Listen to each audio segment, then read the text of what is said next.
सीताराम पदाम्बुजो मधुर यन्मानस्मृयते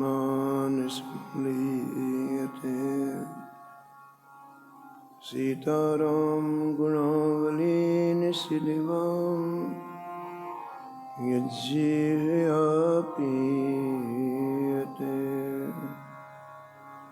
सीताराम विचित्ररूपमनिशं यस्यक्षुसौरभूषणं सीताराम सुनाम धामनिरतं तं सद्गुरुं संभजे नीलाम्बुजश्यामलकोमलाङ्गं सीतासमारोपितवामभागं पाणो महासायकचारुचापं नमामि रामं रघुवंशनाथं यत्र यत्र रघुनाथकीर्तनं तत्र तत्र कृतमस्तकाञ्जनं बाष्पवारि परिपूर्णलोचनं मारुतिं नमत राक्षसान्तकं वाञ्छाकल्पतरुभ्यश्च कृपासिन्धुभ्यैव च पतितानां पावनेभ्यो श्रीवैष्णवेभ्यो नमो नमः। भक्त भक्ति भगवंत गुरु चतुरनाम वपु एक, इनके पद वंदन किए नासत विघ्न अनेक। हरजो आय विराजिए कथा सुनहु इतिहास, तुम श्रोता या माल के तुम पद रज मम आ, तुम पीछे जो और हैं श्रोता हैं रस खान, इनके सकल मनोरथ पूर्वहु श्री भगवान।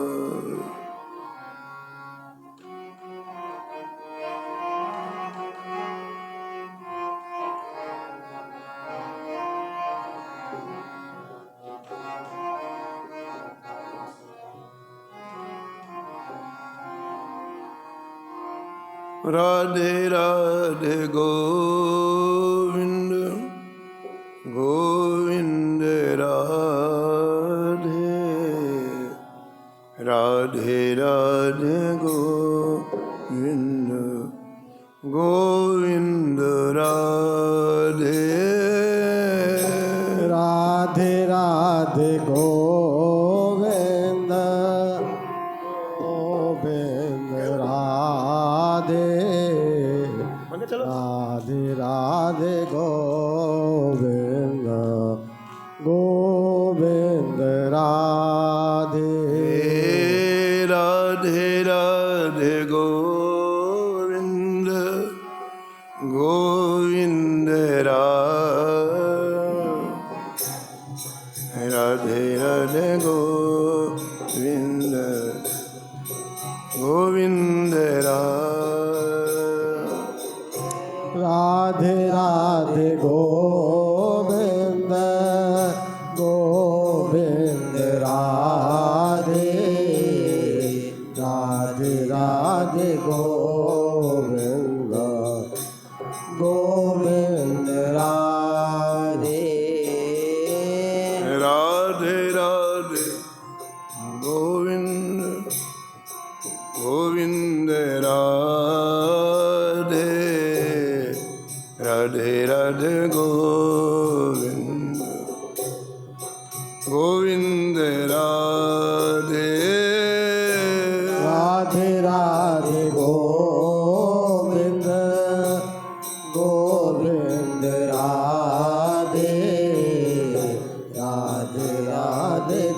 Radhe Radhe Govind Govind Radhe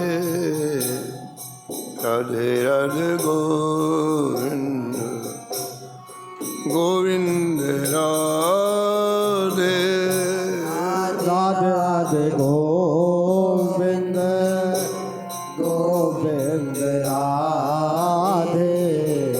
Radhe Radhe Govind Govind Radhe Radhe Radhe Govind Govind Radhe Radhe Radhe Govind Govind Radhe Radhe Radhe Govind Govind Radhe Radhe Radhe Govind Govind Radhe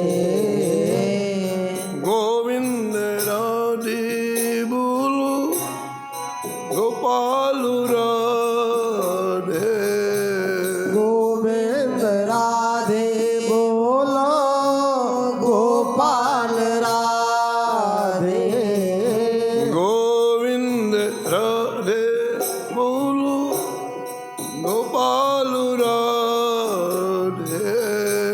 Govind Radhe Bolo Gopal Radhe Radhe Radhe Govind Govind Radhe Radhe Radhe Govind Govind Radhe Radhe Radhe Govind Govind Radhe Radhe Radhe Govind Govind Radhe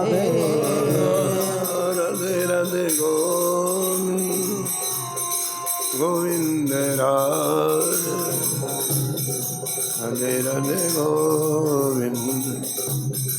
Govind Radhe Radhe Radhe Govind Govind Radhe Radhe Radhe Govind Govind Radhe Radhe Radhe Govind Govind Radhe Radhe Radhe Govind Govind Radhe Radhe Radhe Govind Govind Radhe Radhe Radhe Govind Govind Radhe Radhe Radhe Govind Govind Radhe Radhe Radhe Govind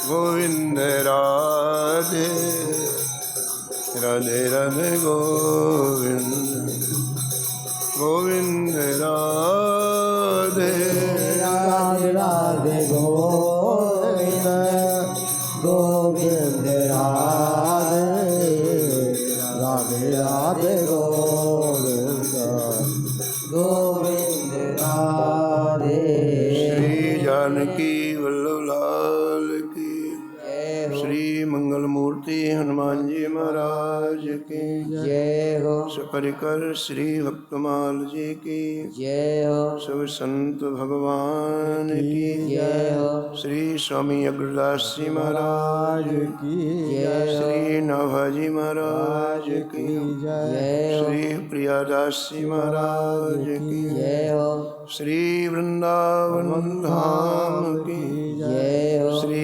Banke Bihari लाल की जय हो श्री राधा वल्लभ लाल की जय हो श्री गिरिराज जी महाराज की जय हो श्री यमुने महारानी की जय हो श्री राम नाम महाराज की जय हो श्री महाराज जी की जय हो जय जय श्री राम।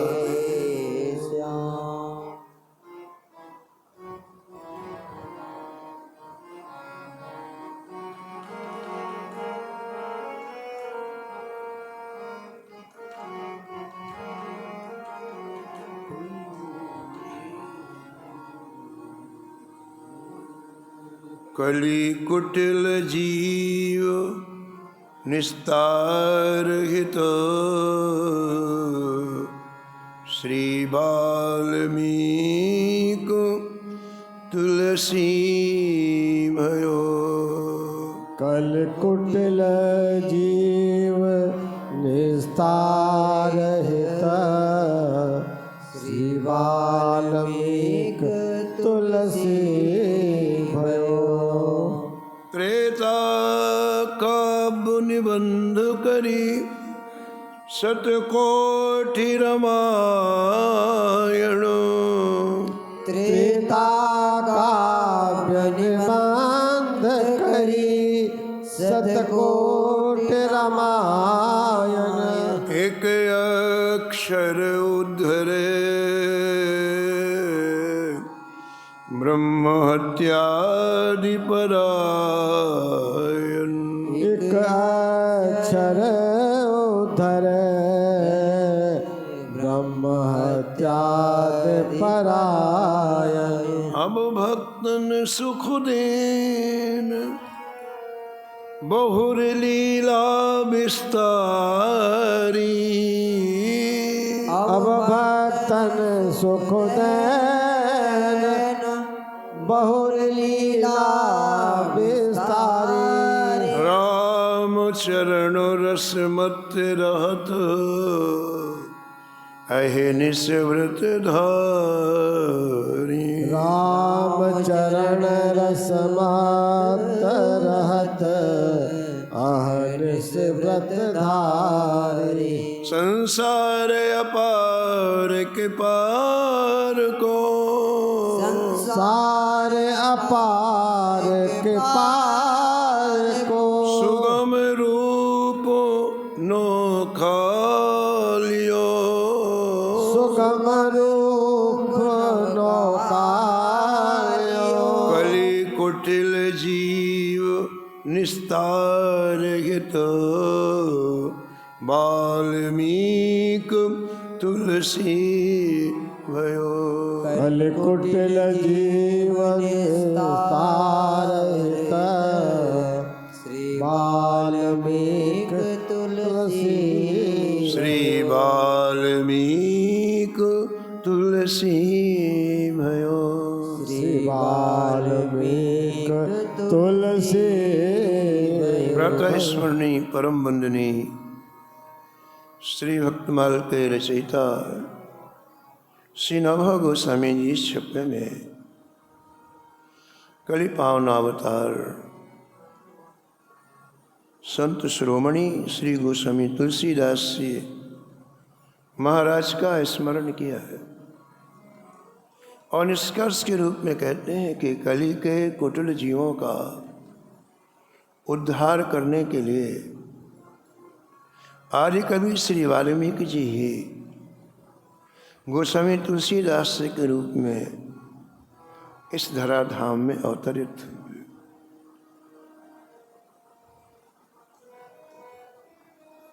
कुटिल का तात्पर्य है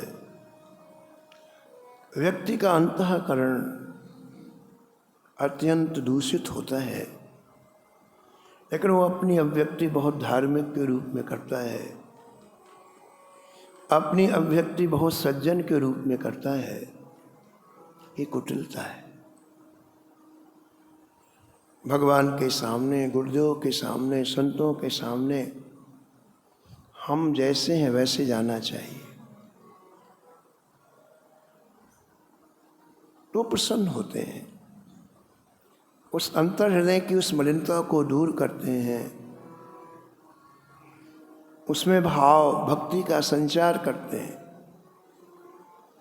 लेकिन कलयुग का प्राणी ऐसा नहीं है। कलयुग का प्राणी जैसा दिखलाई देता है वैसा नहीं है। अंदर से कुछ और है, बाहर से बात कुछ और करता है, काम तीसरे तरह के करता है। तो ऐसे प्राणी का भी उद्धार कैसे हो, उसके लिए गोस्वामी जी इस धराधाम में आए। आखिरकार प्राणी तो है ही है। भगवान कहते हैं सब मम प्रिय सब मम उपजाए, सब मेरे ही उत्पन्न किए हुए हैं। इसलिए संत सभी का कल्याण चाहते। सर्वभूत हिते रता, ऐसी भावना संतों की होती है। तो ऐसे लोगों का भी उद्धार गोस्वामी जी ने किया।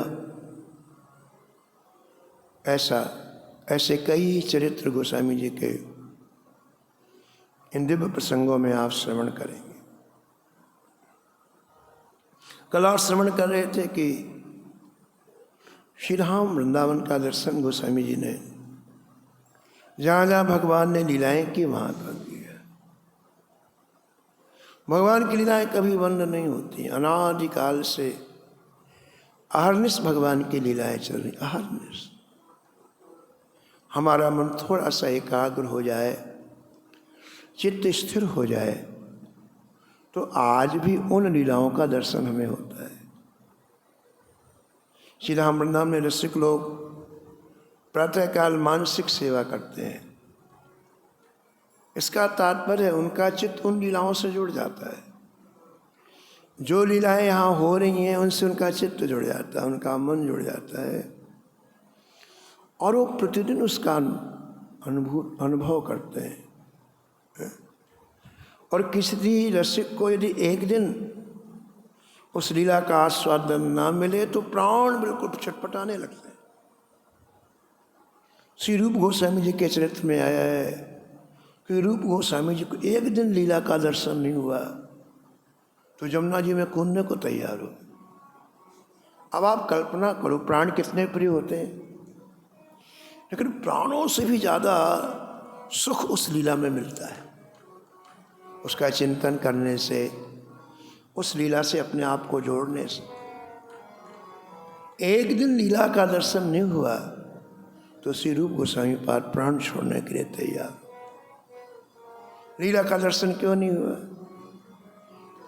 एक अत्यंत सामान्य घटना से नहीं हुआ।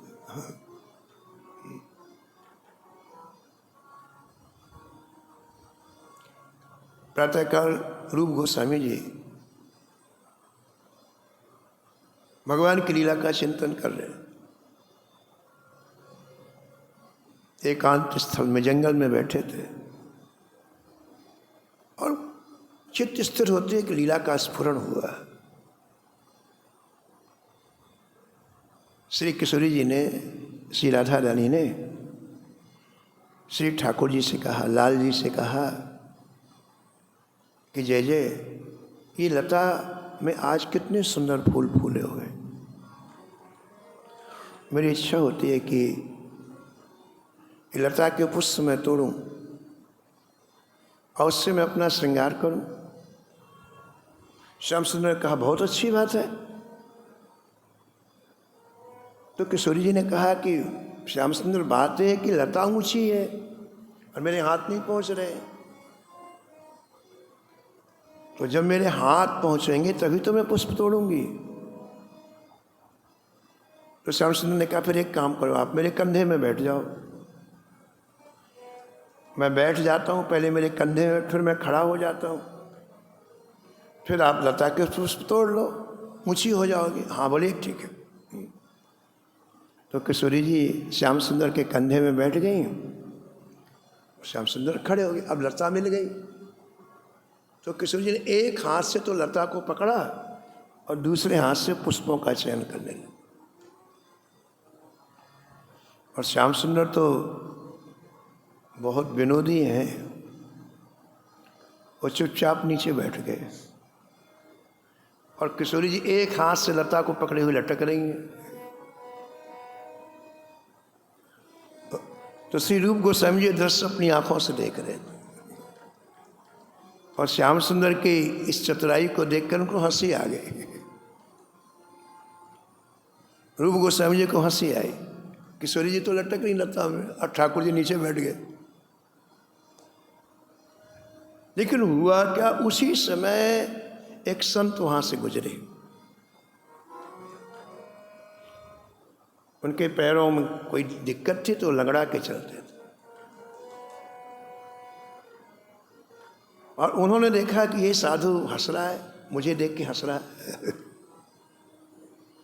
उनको क्या लगा, जो लगड़ा करके चल रहे थे संत, कि ये जो सामने साधु बैठा है मुझे देख के हंस रहा है।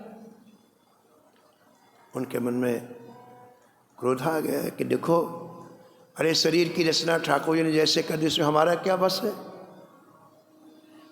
और ये हमको देख के हंस रहा है। गुस्से में कहा तो कुछ नहीं, लेकिन वहाँ से रूप गोस्वामी जी के ऊपर मन से हो क्रोधित होकर चले गए। अब देखो आप, इतने में लीला दिखना बंद हो गई, रूप गोस्वामी लीला ही दिखना बंद हो गई। अब देखो आप, उनको इतना कष्ट हुआ। ये देखो, हमें कह रहे थे कि इन लीलाओं में कितना सुख है, उनको काला काला दिखाई पड़े, बस कुछ भी ना दिखाई। बड़ा प्रयास किया मन को चित, लेकिन काला काला काला। तो रूप गोस्वामी जी निश्चय किया कि मैं प्राण छोड़ूं। बड़े भाई सनातन गोस्वामी जी के पास गए, बोले अब मैं यमुना जी जा रहा हूँ, मुझे आज लीला का दर्शन नहीं हो रहा है, अब मैं शरीर नहीं रखना चाहता। तो सनातन जी ने कहा कि रूप को, जब हमसे कोई अपराध हो जाता है तभी ऐसी घटना होती है, हमारा मन नहीं लगता है ठाकुर जी में, भजन हमें अच्छा नहीं लगता है, और भगवान की लीलाओं का दर्शन नहीं होता। कभी भी आपके जीवन में जब ऐसा कभी संयोग आए, भजन में मन न लगे, संतों में दोष दृष्टि आ जाए, लीला का चिंतन, समझना कोई ना कोई अपराध बन, और हमें पता नहीं चलता अपराध बन जाता है। देखो रूप गोस्वामी जी को पता चला क्या? नहीं पता चला, और अपराध बन गया। कितने परम भागवत थे प्रहलाद जी, उनके चरित्र में आया है कि सनत कुमार मिलने के लिए, सनकादिक चारों भाई मिलने के लिए आए, तो उन्होंने अपने द्वारपाल से कहला दिया कि कह दो कि वो भगवान की सेवा कर रहे हैं। उठ करके मिले नहीं तो चले गए, सनकादिक चारों भाई चले गए, अपराध बन गए। सेवा कर रहे थे, तुरंत बुद्धि दूषित हो गई। जिन ठाकुर जी की सेवा कर रहे थे उन्हीं के प्रति मन में क्रोध आ गया। अरे इसने मेरे पिता को मारा है, इसने मेरे परिवार, मैं छोड़ूंगा नहीं, लो हो गई आरती।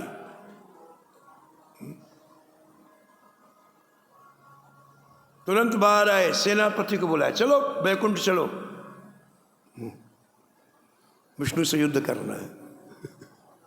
बैकुंठ के लिए सेना रवाना। भगवान ने नारद जी को बुलाया, बोले भाई देखो तुम्हारा चेला गड़बड़ी कर रहा है, लड़ने के लिए आ गया और हमने तो उसको अभय दे दिया। तब नारद जी ने प्रकट होकर के समझाया प्रहलाद जी को कि तुम्हारी जो ऐसी वृत्ति हुई है, तुमसे अपराध बन गया। सनकादिक परम भागवत हैं, उनका आदर करना चाहिए। तुमने कह दिया मैं सेवा कर रहा हूँ, मन से क्षमा मांगो, मन से उनकी स्तुति करो। तो जैसे ऐसे किया फिर बुद्धि बढ़िया होगी, फिर शुद्ध। तो कभी जीवन में संतों में हमें द्वेष दिखाई पड़े, भजन में मन ना लगे, भगवान की लीलाएं का चिंतन न समझना, हमसे कोई ना कोई अपराध बन गया। सनातन जी ने कहा भैया तुमसे कोई ना कोई अपराध बन गया। बोले नहीं नहीं, मैंने ना तो किसी से बात की ना कहेंगे। बोले नहीं नहीं, जाने अनजाने में अपराध। तुम एक काम करो, भिक्षा करके कल आसपास के संतों का भंडारा करो, संत सेवा करो। और रूप गोस्वामी जी ने जब यही किया तो पास में तो संत रहते थे जो लंगड़ा के गए तो भी आए। सबको साष्टांग कर रहे थे, कोई गलती हो गई तो क्षमा कर दें। तो जो लंगड़ा के संत आए उनको साष्टांग किया। अब वो तेजी से बोले, कल हंस रहा था आज साष्टांग कर रहा है। अब वो गुस्सा बाहर आ गया।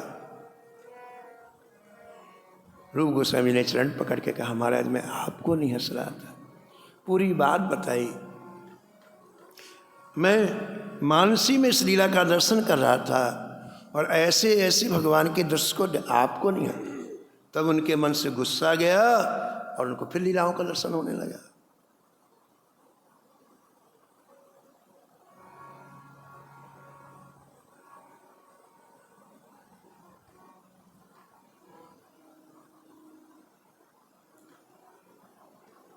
तो हम ये निवेदन कर रहे थे कि गोस्वामी तुलसीदास जी के अनेक ऐसे प्रसंग हैं जहाँ व्यक्ति को अपनी कमी का पता नहीं चलता, लेकिन गोस्वामी जी ने जा कर के उनको जागृत किया।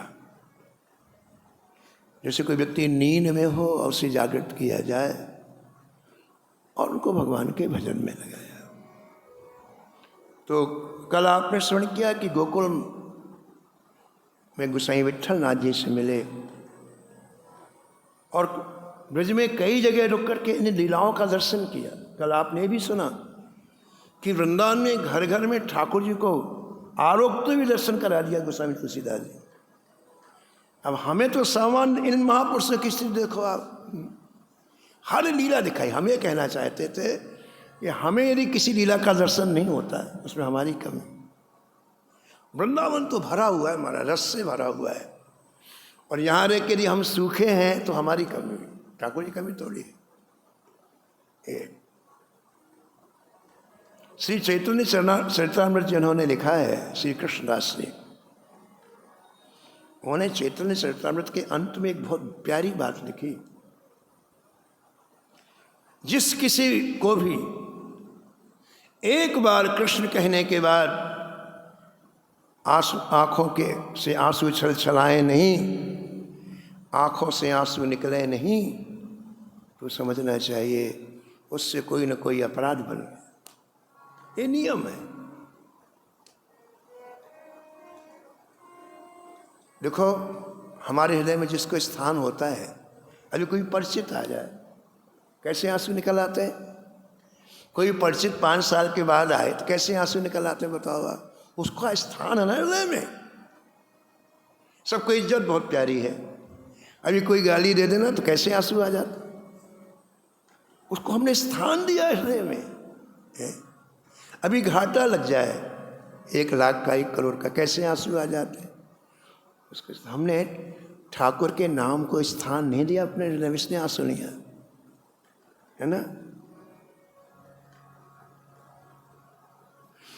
तो श्री कृष्णदास जी कहते हैं चैतन्य चरितामृत में कि यदि एक बार कृष्ण कहने से आंसू नहीं निकलते, इसका मतलब है आपसे कोई ना कोई अपराध बन रहा है। आप किसी अपराध के कटघरे में, तो अभी हृदय इतना कठोर हो गया कि कृष्ण नाम के कहने से आंसू नहीं निकलते, राम नाम लेने से आंसू नहीं निकलते।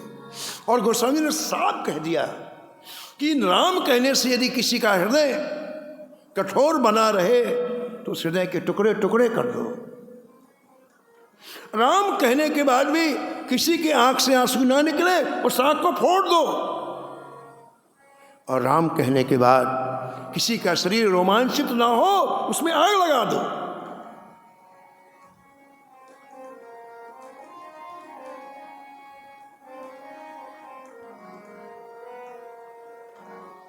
हिय फाटहु फूटहु नयन, हिय फाटौ फूटौ नयन, जरऊ सुतन कहीं का, जरऊ तन के का, द्रवही श्रवही पुल कहीं नहीं, द्रवही श्रवही पुल कहीं नहीं, तुलसी सुमिरत राम, तुलसी सुमिरत राम, तुलसी सुमिरत राम, तुलसी सुमिरत राम, तुलसी सुमिरत राम, तुलसी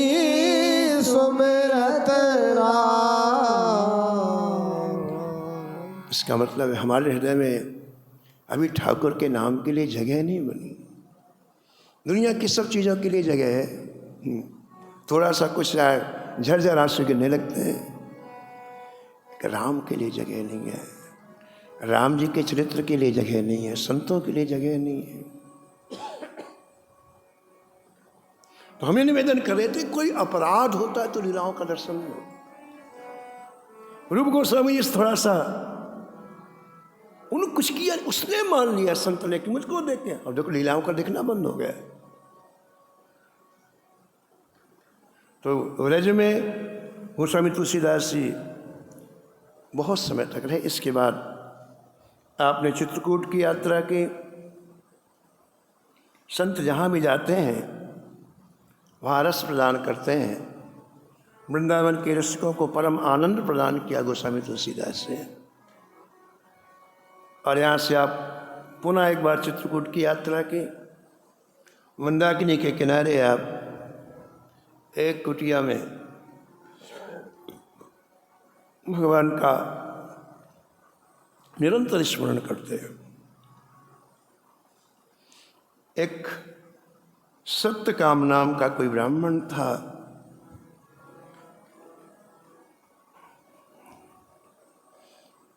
वो गोस्वामी जी के पास आया, कहा महाराज मैं अब सब कुछ छोड़ करके भजन करना चाहता हूँ,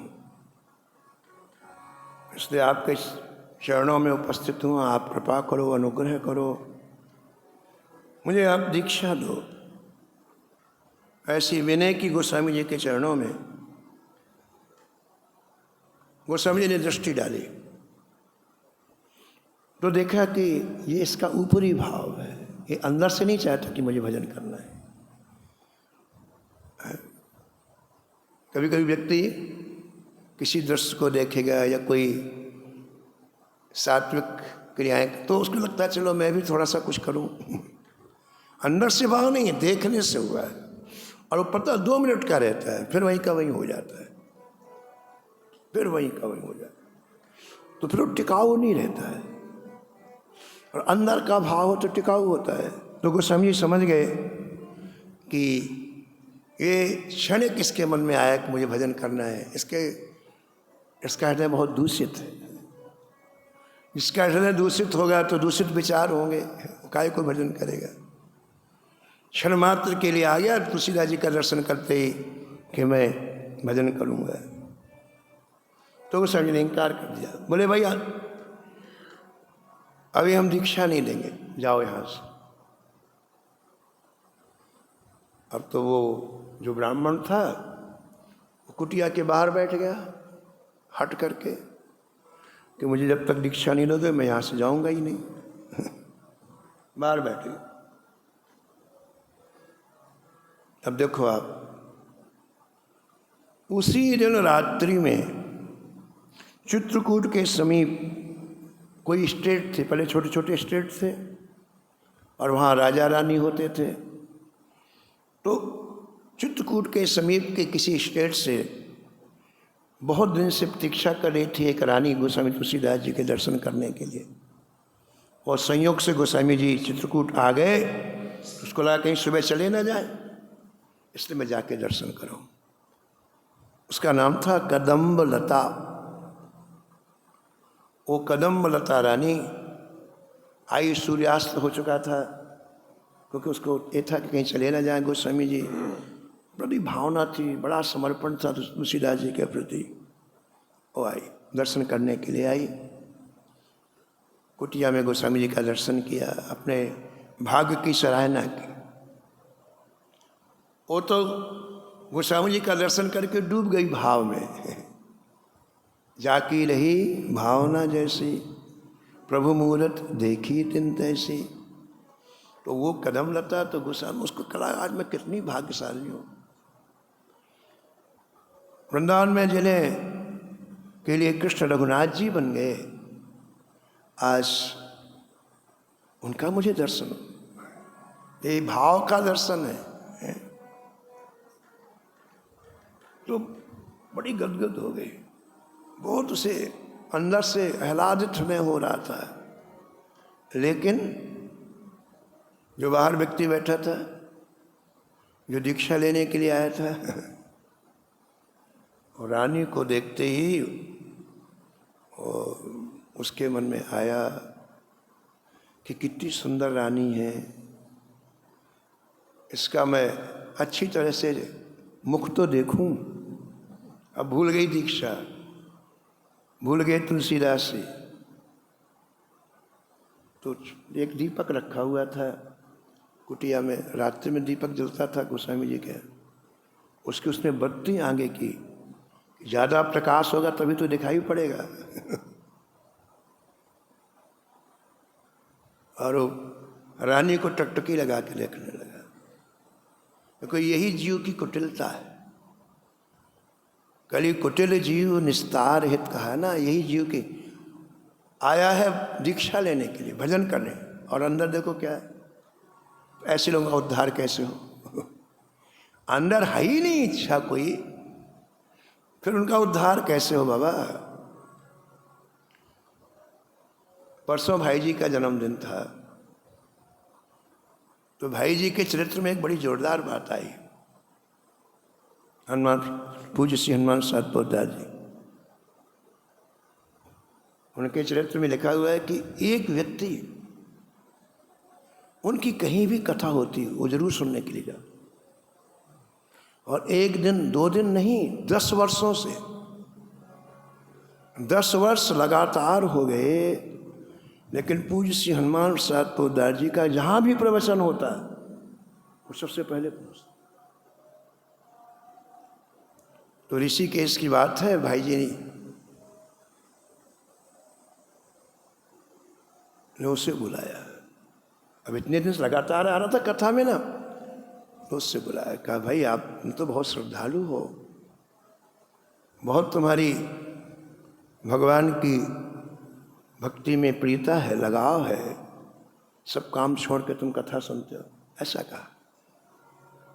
अब उसका उत्तर सुन लो आप, तो आपको कुटिलता किसे कहते हैं पता चल जाएगा। रामाजी ने लिखा ना, कली कुटिल जीव निस्तार है।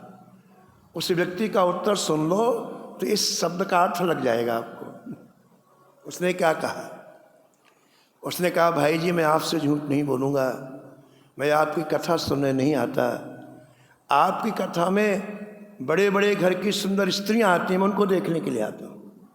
ये बोला हो, मैं कथा सुनने नहीं आता हूँ, आपकी कथा में बड़े बड़े घर की सुंदर स्त्रियां कथा, मैं उनको देखने के लिए आता हूँ। अब ऐसे जीवों का उद्धार कैसे हो?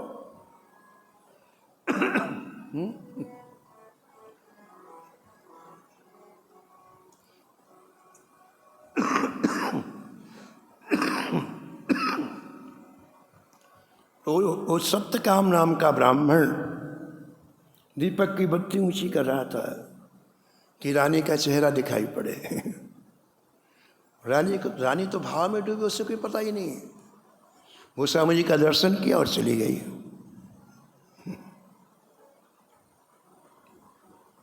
गोस्वामी जी ने बुलाया उसको, जो बाहर बैठा था ना, और कहा देखो ना, तुम घर चले जाओ, तुम्हारा हृदय कितना कलुषित है तुमने स्वयं देख लिया अपने आप को, और तुम वापस घर चले जाओ। अब उसको समझ में आ गया कि गोस्वामी जी ने मुझे पकड़ लिया।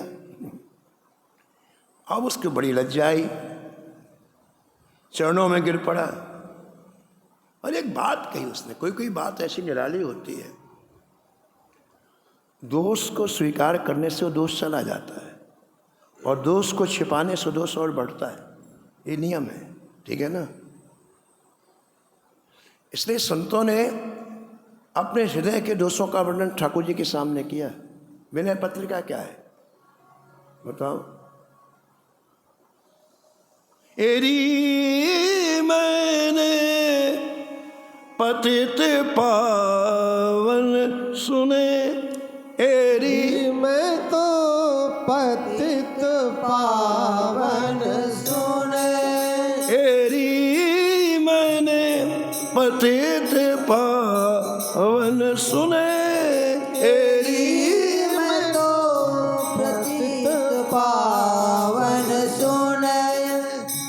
मैं पतित तू पतित पावन, मैं पतित तुम पतित पावन, हाँ, मैं पतित तू पतित पावन, मैं पतित तुम पतित पावन। दो बालक बने, हाँ दो बालक बने, दो बालक बने, हाँ दो बालक बने। तेरी मैं तो पतित पावन सुने, मैं हरे पतित पावन सुने। विनय पत्र का क्या है? अपने दोष श्री ठाकुर जी के सामने निवेदन करना। सूर्य विनय पत्र का क्या है? अपने दोष ठाकुर जी के सामने। आगे आप सुनेंगे, जब कलयुग आंख दिखाने के लिए आया तुलसीदास जी को, तो तुलसीदास जी ने हनुमान जी को याद किया और हनुमान जी ने कहा, देखो अब तुम अपने हृदय के भावों से एक ग्रंथ की रचना करो।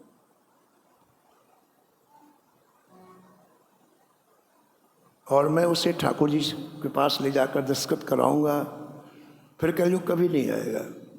और तभी विनय पत्रिका की रचना किया गोस्वामी तुलसीदास ने। तो अपने दोष छिपाने से और बढ़ते हैं, और अपने दोष कहने से वो दोष धीरे धीरे नष्ट हो जाता है। ये सत्यकाम नाम का ब्राह्मण को पता चल गया कि गोस्वामी तुलसीदास जी ने मुझे देख लिया है, और जब कहा कि तुम घर चले जाओ, तुम दीक्षा के लायक नहीं हो, जाओ, तो वो रो पड़ा।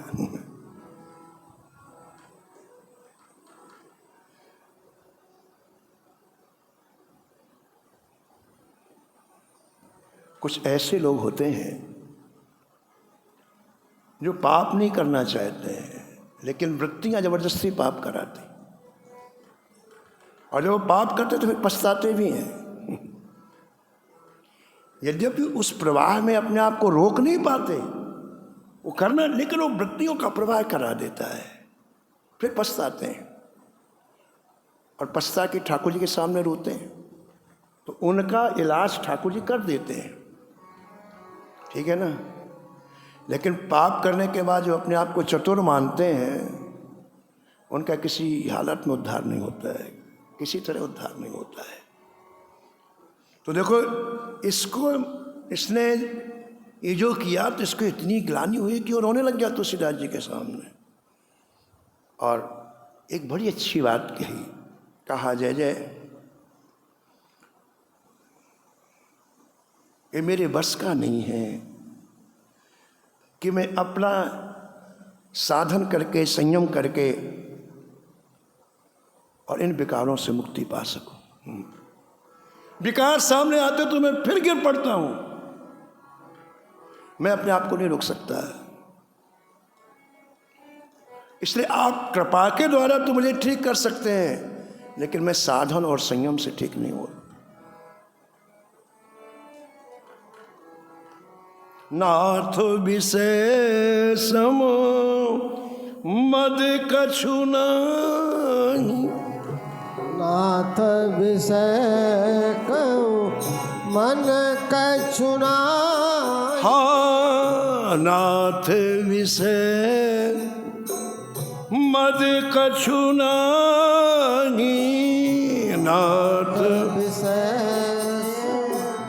मन कछु नाही। हाँ, मुनि मन क्षोभ करे क्षण माही, मुनि मन क्षोभ कर क्षण माही। यह गुण साधन ते नहीं होई, यह कछु साधन ते नहीं हो। जय जय तुम्हारी कृपा पाव पाओ कोई कोई, तुम्हारी कृपा पाव कोई कोई, तुम्हारी कृपा पाओ कोई कोई, तुम्हारी कृपा पाव कोई कोई। जैसे बात कहा तो गोस्वामी जी को दया आ गई। देखो रो करके अपनी बात जो है वो कहना चाहिए, जो है। तो गोस्वामी जी को दया आ गई और गोस्वामी जी ने एक बार कृपा दृष्टि से देखा, ओ महाराज अंतःकरण निर्मल हो गया उसको दीक्षा दी और परम साधु बना दिया। बोलो गोस्वामी तुलसीदास जी महाराज हरि भजले हरि भजले, हरि भजने का मौका है, हरि भजले हरि भजले, हरि भजने का मौका है। ये मौका चूक न जाए, ये मौका भी अनोखा है, ये मौका चूक ना जाए, एक मौका भी अनोखा है। हरि भजले हरि भजले, हरि भजने का मौका है, हरि भजले हरि भजले, हरि भजने का मौका है। नमो नमो श्री भक्त सुमाल, नमो नमो श्री भक्त सुमाल, जाके सुनत महात्म नासत, जाके सुनत महात्म नास, और झलकत राधा नंदलाल, और झलकत राधा नंदलाल। गद गद स्वर पुल के तो अंगनी, गद स्वर पुल लोचन बरसत असुमन जाल, लोचन बरसत असुवन जाल, उतर जात अभिमान जाल विष, उतर जात अभिमान जाल। लेत जीवाय सुरस कई काल, लेत जीवाय सुरस कई काल। होत प्रीत हरि भक्त जनन सो, होत प्रीत हरि भक्त जनन सो। जय जय लेत शीघ्र हटि चरण प्रचार, लेत शीघ्र हटे चरण प्रचार। तजत कुसंग लेत सत्संगति, तजत कुसंग लेत सत्संग। भाग जगत को अद्भुत भाल, भाग जगत को अद्भुत भाल। निशिवासर सोवत अरु जागत, निशिवासर सोवत अरु जागत। रोम रोम है करत निहाल, रोम रोम वह करत निहाल। श्री अग्र नारायण दास प्रिया प्रिय, अग्र नारायण दास प्रिया प्रिय। प्रगति जीवन रसिक रसाल, प्रगति जीवन रसिक रसाल। नमो नमो श्री भक्त सुमाल,